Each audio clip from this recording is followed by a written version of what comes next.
was early morning when the meeting took place on one of the bridges connecting West and East Berlin. Within hours, the news flashed throughout the world.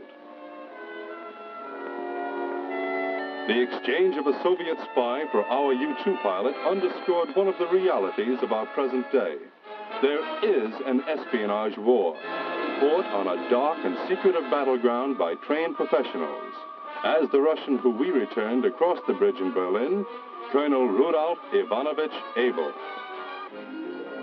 During his period in the United States as an active agent for the communist conspiracy, Colonel Abel operated under the cover of Emil Goldfuss, artist. And artist he was, at spying, at furthering the directives set out by Lenin, bring about world revolution and eliminate its adversary. But skilled as the Colonel Abels are, countering them would be less of a problem if not for those who aid the professional agents. For the Colonel Abels do not work alone. A riot in Tokyo, inflamed by local communists. How quick the Colonel Abels are to make use of those who always see the world through red-colored glasses.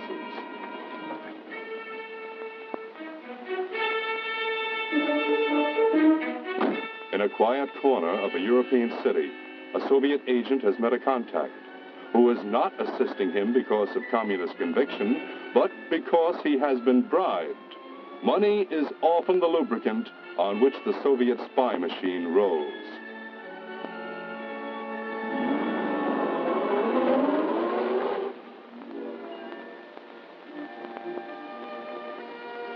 So, too, is the weakness of people who act in an intemperate fashion.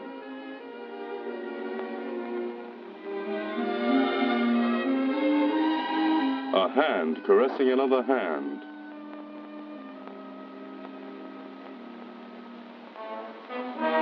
The focus of a hidden camera, and later on the subject of the picture may be the target of blackmail attempts on behalf of Soviet interests.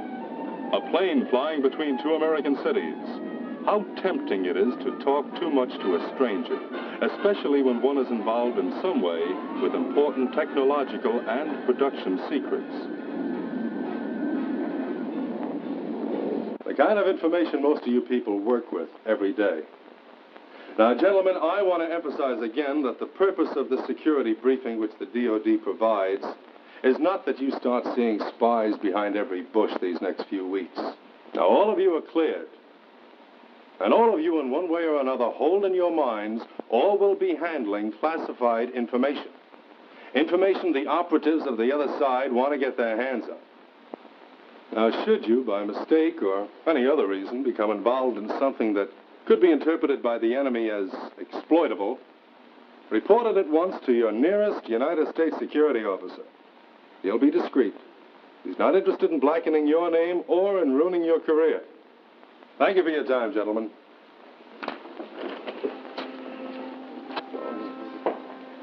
I was glad it was over. The Department of Defense briefing before going overseas for my company. A large outfit in the aerospace field. Well, not that the briefing was dull. Far from it. After all, what's more exciting than a spy thriller? Hearing about all those cloaks and daggers and Mata-Haris awaiting us on the other side of the ocean. But one thing I was sure of. I knew how to handle classified information. And I also knew that leaving behind the United States meant leaving behind certain built-in protections.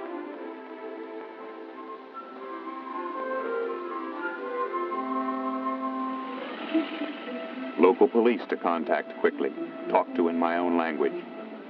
The immediate protection of United States agencies such as the Federal Bureau of Investigation.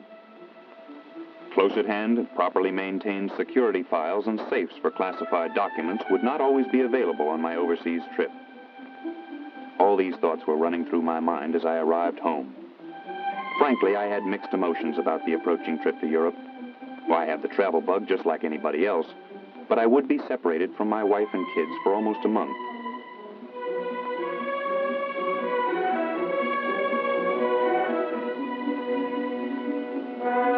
The mark of that separation had just arrived in the mail, my passport. And a few days later, that same passport was checked at the Overseas Airlines counter. Today, More and more business and industrial executives and technical people have a need to go abroad on company or organizational matters. Many military and civilian employees of the Department of Defense must go overseas in the performance of their duties.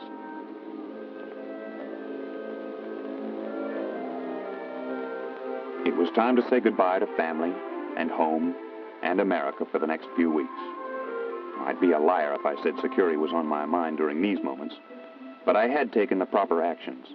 In my bags were papers and blueprints, yes, but nothing classified. These I'd arranged for the company's security office to mail on ahead to a United States military installation close to my destination.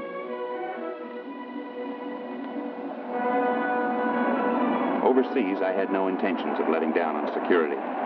As my plane took off, I made this silent vow.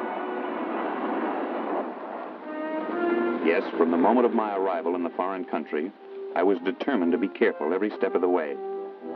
But what I would later come to realize was, in security, as in everything else, good intentions alone are not enough. Things went smoothly at the start. Sure, things were not much like our suburban town back home, but I settled into the routine of the assignment fast enough.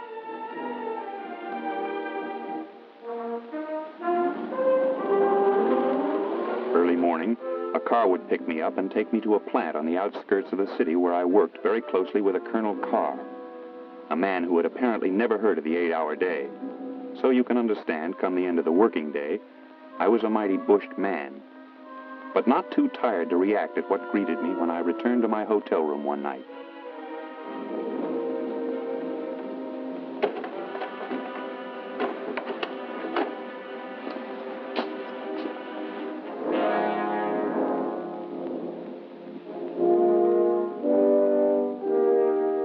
Hotel room had been ransacked. I was about to call the local police when I decided to phone somebody else first.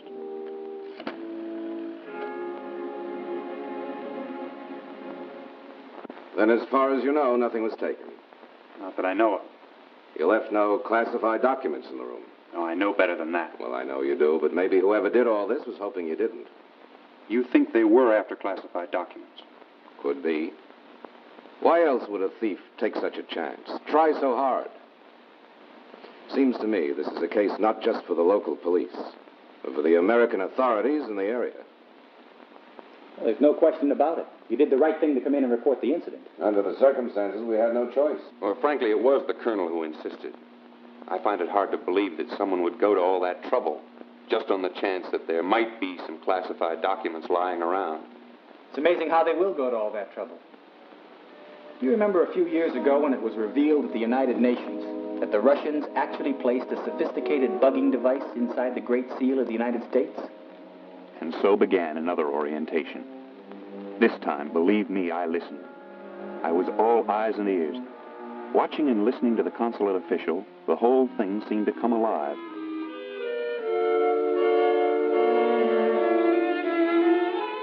At the UN, it was revealed for all to see. The wireless microphone device hidden by the Russians inside the Great Seal in the American ambassador's study in the Moscow embassy. I learned that a wireless microphone, such as the one placed in the seal's hidden cavity, can be smaller than an eraser on a pencil. These miniaturized devices are self-contained radio transmitters. Everything said in a bugged room can be tape recorded as far as a mile away without using any telltale wires. An enemy agent can be wired for sound with concealed microphones and recorders. Technological breakthroughs in miniaturization have made possible the development of these hard-to-detect devices. But quite possibly, the best of all is the simplest, the one at hand almost everywhere, the telephone. A trained hand can adjust the wiring inside the telephone in a matter of seconds, and your room is left with an effective bugging apparatus. It does not matter if the receiver is off the hook or on the hook. The listening device is operating, and only a telephone company technician or trained counterintelligence specialist can tell that the instrument has been bugged. In much the same way, a radio loudspeaker can be converted into a giant ear, passing along your conversations to hostile listeners. I soon found out that in the optical field there has been a similar technical breakthrough. Newly developed telescopic lenses make it possible to make a readable photograph of a newspaper page from a sizable distance away. Miniaturized cameras can easily be hidden while taking incriminating photographs.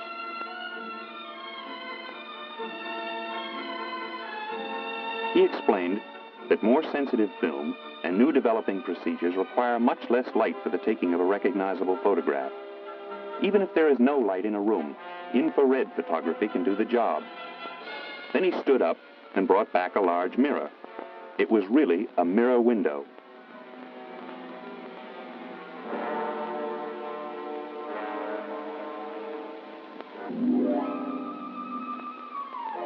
One moment, a window I could see through, then a mirror.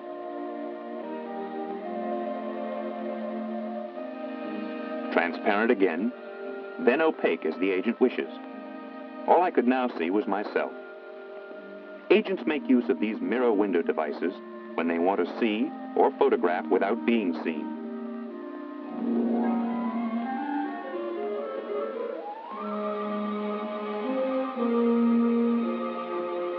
And a good strong lock on a door or safe makes little difference either.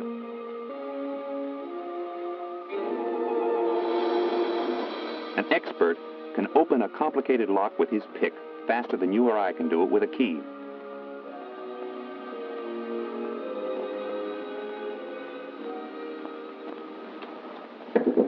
That's a grim picture you paint. Well, potentially it is grim. Especially when you add the human factor to the technological potential of espionage today. The human factor? Weakness, susceptibility to temptation, lack of moral fiber. Call it what you want. But the enemy searches it out. And when he finds it... Let me show you what I mean by giving you a little background in this article in today's newspaper. It's been officially reported as a resignation. It's nothing of the sort, of course. As it happened, he stayed in the same hotel as you, arriving a few months ago. He'd been working on his assignment for about 3 weeks when it happened. He didn't speak the language of the country, and a disagreement developed about the taxi fare. Neither could make the other understand. Just then, a young woman came out of the hotel. The driver seemed to know her.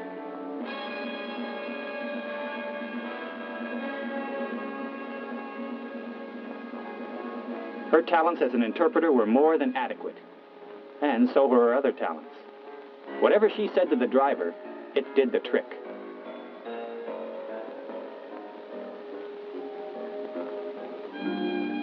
Anybody who can accomplish all this in the space of a few moments is worth some curiosity, which the official expressed.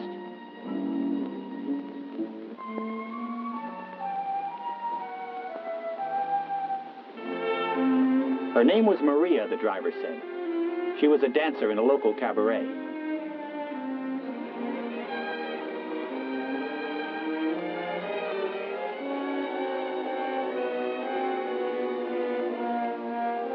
Often, when a man is separated from his family and familiar surroundings, feelings of depression and loneliness may set in.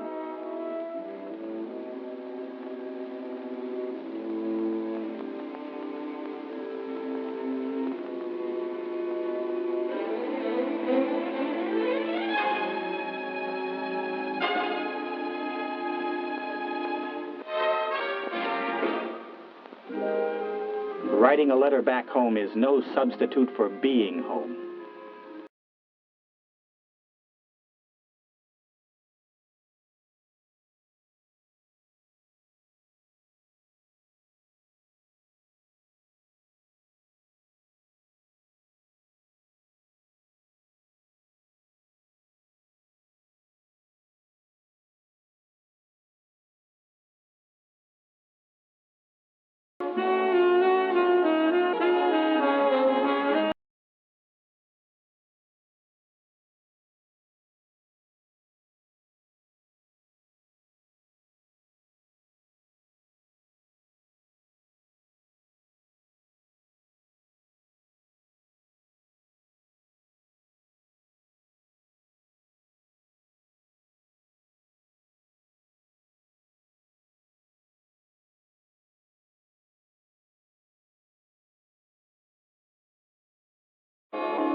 Waking up in a strange room, he felt a mixture of hangover and conscience. The first thing he wanted to do was to get out of there. But his hand was a little unsteady.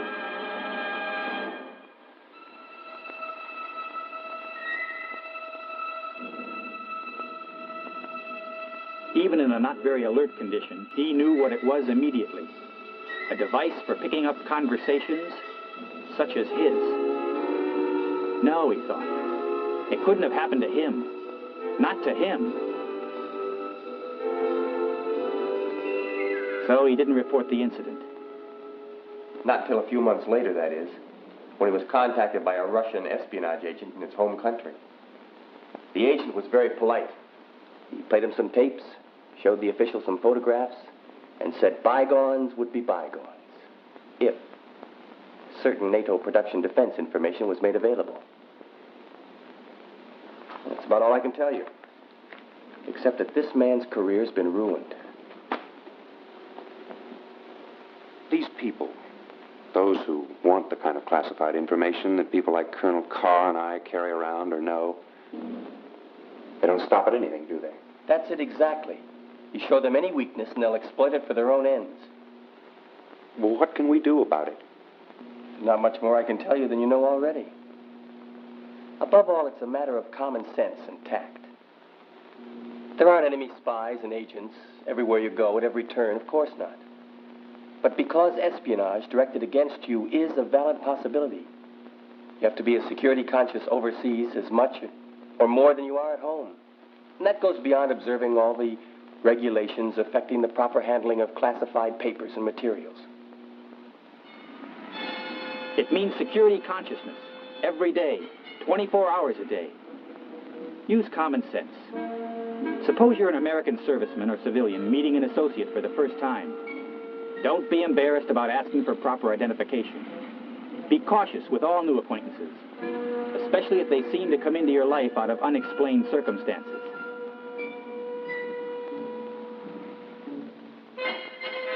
Never discuss classified information with unauthorized persons, or over a telephone, or in an area that has not been checked out by security technicians. A foreign national appears at your drawing board. He may have clearance for a certain category of information, but he's not entitled to knowledge of everything in that category. He is only authorized to have access to information he needs to know in order to perform his duties. Avoid any kind of public or private conduct that enemy agents might use as a blackmail weapon against you. Be especially wary of being lured into illegal currency dealings. These are to be avoided if security compromises are to be avoided. Remember, too, that the enemy agent uses legitimate international conventions to make friendly social contacts. These conventions are for exchanging information, but you must know in advance clearly what is and what is not classified. Today, for one reason or another, large numbers of American citizens are going behind the Sino-Soviet curtains for varying periods. Behind these curtains, further precautions must be kept in mind. You should always carry the address and telephone numbers of the United States Embassy or legation on your person. If you become involved in any difficulty, no matter how slight, contact the embassy or legation as soon as possible for assistance.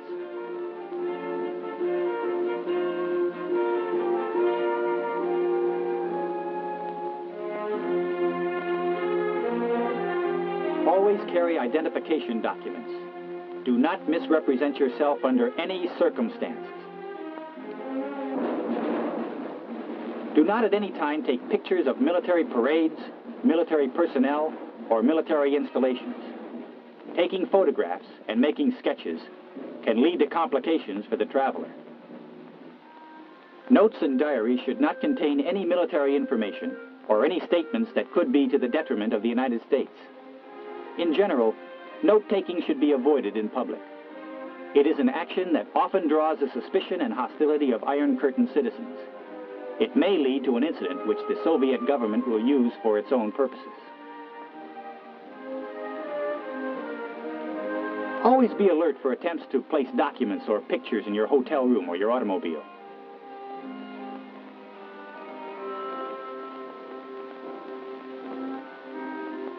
Do not accept letters or any other objects for safekeeping or for delivery to an address either inside or outside Iron Curtain countries. Just about all mail is censored. Since usually you will not be able to read the contents, you may be giving Soviet or satellite authorities an opportunity to make embarrassing and compromising charges.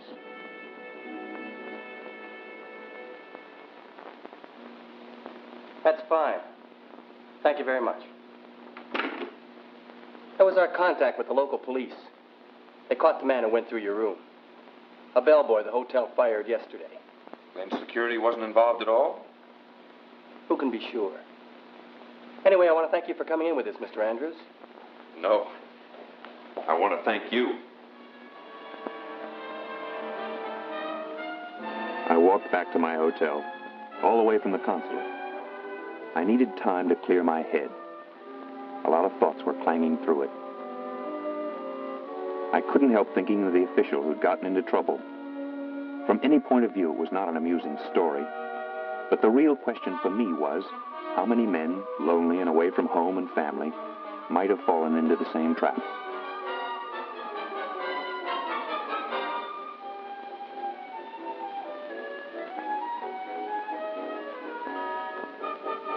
There was a lot of mail waiting for me. Some welcome letters and a tape recording. I breathed easier when I saw who'd sent it. My two kids. A little family newscast they'd sent me. And again, I couldn't help thinking how different it would be if I somehow had fallen into the same trap as the man whose picture was in the paper. Every time the mail would come, there would be fear. Every time I would come face to face with a stranger, there would be fear. A hand would reach out with a photograph, a recording, along with a softly voiced threat to let others see and hear them. What would I do then? What would you do then? It's a question I hope none of us ever has to answer. Later on, while I walked the streets of the foreign city, enjoying the sight and sound of something new and different, I worked out the answer for myself, and maybe for you. Overseas, I'd come to learn the best thing to do is act as at home, with a moral code. Keep your mouth shut, walk the straight path, and you'll stay out of trouble. It has to be that way, let's face it. Injustice to ourselves, injustice to our families, and injustice to our country.